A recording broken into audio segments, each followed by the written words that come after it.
everybody, Colonel Jackus here. Just getting ready for Las Vegas Open. Haven't uploaded in a bit. I've been working on some videos, just haven't been able to finish them up. But wanted to give a quick update before the Las Vegas Open. We had signed up to do the AOS team tournament with a buddy of mine and his daughter. That's kind of in question now if we're going to be able to do it, because when we bought the tickets there weren't any COVID restrictions, and now there are COVID restrictions, so they don't really want to mess with the mask stuff, and I don't blame them because they're from an area with no mask mandates or anything. So we're going to see how that goes. And then I had another buddy who had a ticket for the 40K championships, and he ended up not being able to go. Work stuff with the COVID surge and stuff, so he got busy. So he ended up just giving me his ticket. So I'm going for the 40K championships tournament as well.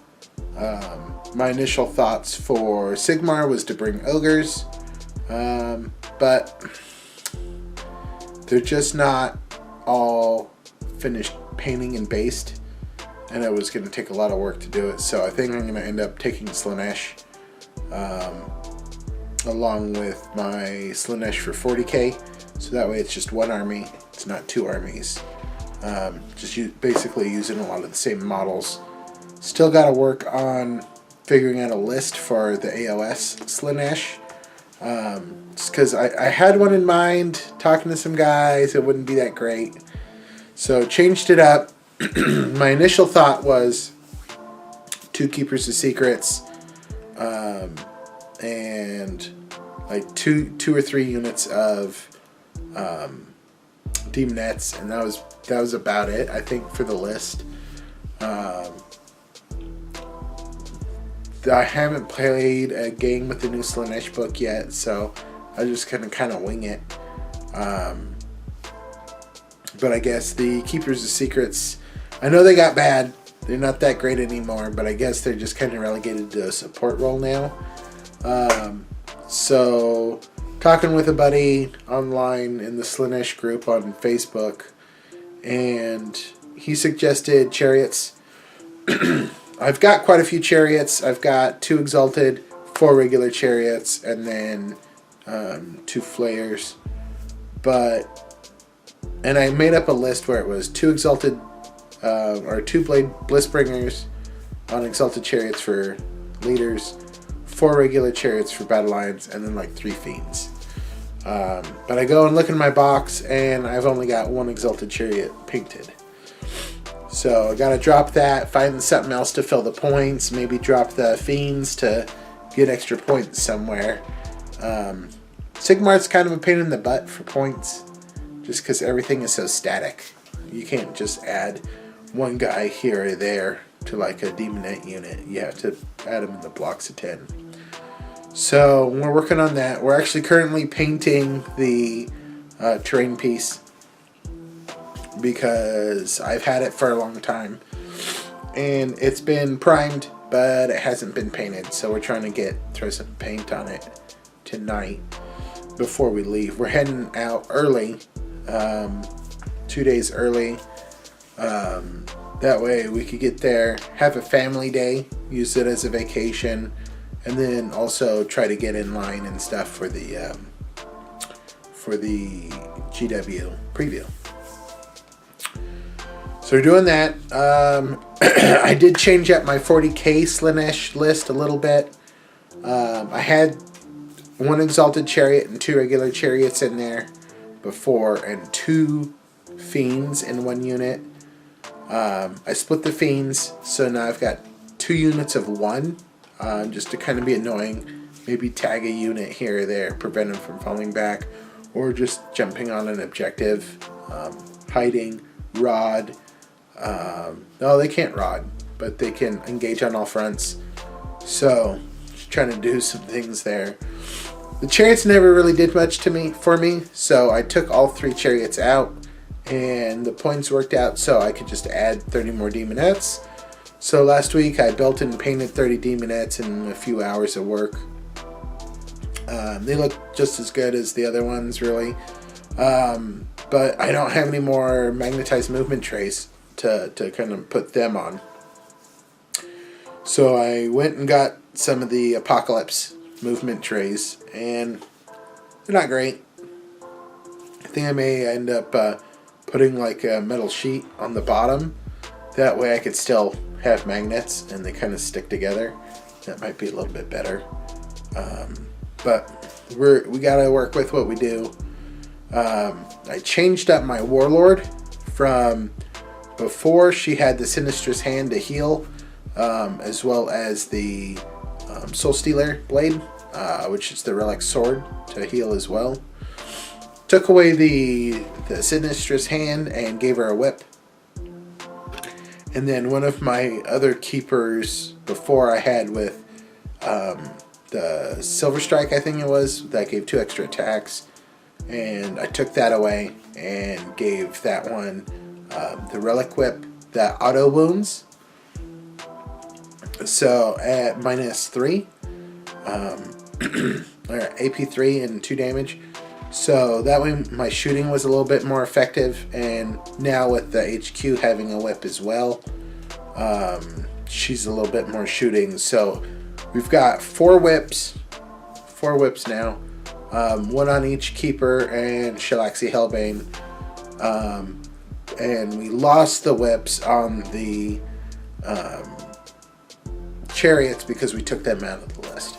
So that's what we're looking at right now. So we've got 90 demonettes, we've got 6 units of 10, and 1 unit of 30 is how we're going to play it. We're running a battalion and a patrol. So in the battalion, we have 2 keepers. One of them is our Warlord. They are both Exalted keepers, and we've got Shalaxi. So we've got those 3 as the HQs. Then we've got the 6 units of 10 demonettes, and then the 2 units of 1 fiend. And we've got a patrol with Be'lakor and another Keeper of Secrets that's also Exalted. No relics on that one. I felt the CP cost was too high for 1 extra relic, considering that we're already making them all Exalted. So we're starting off with like 6 CP as it is, and we kind of need some of those CPs for Warp Surge, depending on what we're looking like in the shooting, our enemy's shooting phase. We're rolling 2 traits for our non-Warlord keepers, and we're hoping for either the -1 to wound from shooting, or the 4-up and vulnerable save, or both if possible, just to try to make them a little bit more survivable. And if everything basically could get a 4-up and vulnerable, then we don't need the Warp Surge as much to try and save CP there. So the patrol has Be'lakor, it's got the other keeper, and then it's got the 30 blob of demonettes, and that's all we've got. It's a pretty simple list. I've been helping a friend get ready for LVO. He's newer to the game as far as playing. He's built and painted like 2 armies so far, but he hasn't gotten a lot of playtime in because he doesn't want to play with them without them being painted. He's kind of a stickler for that. So he's been building and painting a new army because the other ones he thought might be a little bit too intense for somebody newer. So he's playing Imperial Knights. So this last week I've played a bunch of games against him with his knight list. Only 2 of those games I ran my demons because I'm pretty comfortable with my list and how they do. So I ran a bunch of different lists against him for his benefit, so he could kind of try to figure out target priority and everything. So I did 2 games with the demons, a game with the new Custodes at 2K, and a game with Death Guard at 2K. I tried to make that one a little bit more of a meta list for him, with 2 Volkite Contemptors, 2 Plague Burst Crawlers, Mortarion, and then we had all the characters. So we had the Teleman with the Tollkeeper relic, and we had the Foul Blight Spawn with his stench vats and stuff. So I didn't want to necessarily tailor to him, but at least have stuff that is more meta in the tournament circuit. So that game, he only lost by 1 point, and that went 5 turns. The Custodes, he won, because Custodes just have a rough time against big nasty things. And I proxied in some bikes, because I don't really have some bikes. So I proxied in some bikes, and that was a really interesting game. Really fun to see how the Custodes do right now. And then one of the last games we played was Imperial Knights versus Imperial Knights. Because looking at the roster of what armies are going to be there, Imperial Knights are going to be a big one. Death Guard are going to be a big one. Custodes are going to be a big one. So I wanted to play stuff against him that he would most likely see. His worst games were against the demons, and I told him, look, from what I've seen, there's less than 10 demon players going, especially less than 10 Slaanesh players going. So odds of him seeing it is going to be practically nil, unless somehow we get paired up in the first game.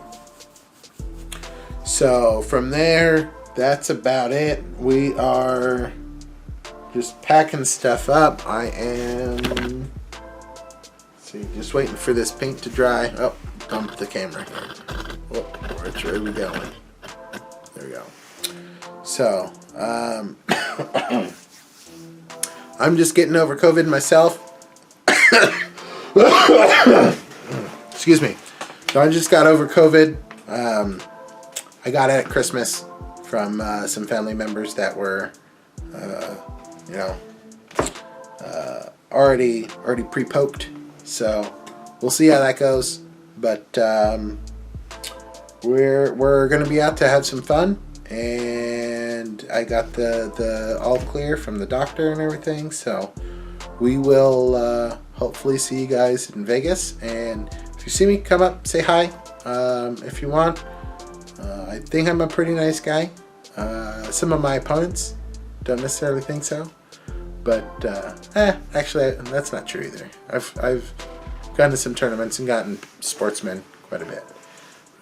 Because it's all about fun. Like, if you're not having fun with the game, what are you doing? So let's have some fun, roll some dice, and hopefully I'll do some updates from Vegas and get those uploaded, and we'll go from there. All right. So if you guys have any questions, put them in the comments below. I started another channel that I'm going to just try to throw battle reports on as soon as some of the local guys get all their stuff painted. We're going to try and do some more battle reports. We were planning on doing an apocalypse game for New Year's, but with me getting sick, we had to put that on hold. So I went out, bought another table so we could do the 8x6 table for Apocalypse. So we'll go from there, see what happens. Once I've got some battle reports up, I'll put some links and stuff. I'll make another video on that. So if you guys are interested, you can go by and take a look. Alright, you guys have a good one. Take care. Bye.